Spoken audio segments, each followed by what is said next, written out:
সালাম আলাইকুম ভিউয়ার্স। আরেকটি খুবই গুরুত্বপূর্ণ সংবাদ, সেটি হচ্ছে মে মাসের শেষের ২ সপ্তাহ প্রচণ্ড গরমের পর জুনের প্রথম থেকে আবারও বৈরী আবহাওয়া দেখতে যাচ্ছে ব্রিটেন।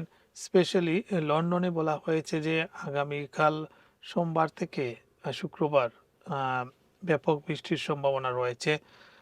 আপনারা জানেন যে এই জুন হচ্ছে ব্রিটেনের ইতিহাসে সবচেয়ে বেশি আহ, উষ্ণ ছিল, অর্থাৎ তাপমাত্রা ৩৫ ডিগ্রি ছাড়িয়ে গিয়েছিল। এর আগে কখনো জুন মাসে এ ধরনের গরম পড়েনি।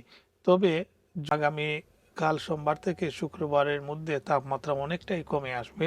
সেটি শুক্রবারের ভিতরে প্রায় 11 ডিগ্রি সেলসিয়াসে নেমে আসবে, 35 থেকে 11। গতকাল শনিবারও এখানে 30 ছিল, আজকে রবিবার হচ্ছে 24 ডিগ্রি সেলসিয়াস, কোথাও কোথাও কোনো জায়গায় কম রয়েছে। কিন্তু আগামীকাল থেকে তাপমাত্রা আরও কমতে থাকবে এবং বৃষ্টির সম্ভাবনা রয়েছে। এবং সর্বশেষ শুক্রবারের মধ্যে তাপমাত্রা সর্বনিম্ন 11তেও নামতে পারে এবং সপ্তাহ জুড়ে অর্থাৎ প্রতিদিন কোথাও না কোথাও বৃষ্টি হবে।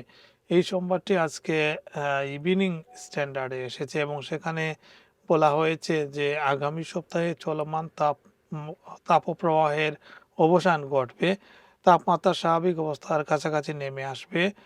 দীর্ঘদিন ধরে শুষ্ক গরম আবহাওয়ার কারণে মাটি অনেকটাই শুকিয়ে গেছে, ফলে বৃষ্টিপাত হলে উৎপাদন, কৃষক এবং চাষাবাদ সংশ্লিষ্ট সকলেরই স্বস্তিতে বয়ে আনবে। তিনি যারা অতিরিক্ত গরম পছন্দ করেন না কিংবা বৃষ্টির অপেক্ষায় ছিলেন তাদের জন্য এটি একটি ভালো সংবাদ। আবহাওয়াবিদদের ধারণা, জুন মাসের শুরুটা কিছুটা অস্থির আবহাওয়ার মধ্যে দিয়ে গেলেও মাসের মাঝামাঝি থেকে আবারও উষ্ণ ও স্থিতিশীল আবহাওয়ায় ফিরে আসবে। উচ্চচাপ বলয় পুনরায় সক্রিয় হওয়ার সম্ভাবনা থাকায় জুনের দ্বিতীয়ার্ধে আবারও গরমের প্রবক বাড়তে পারে বলে ইঙ্গিত দিয়েছে ম্যাট অফিস।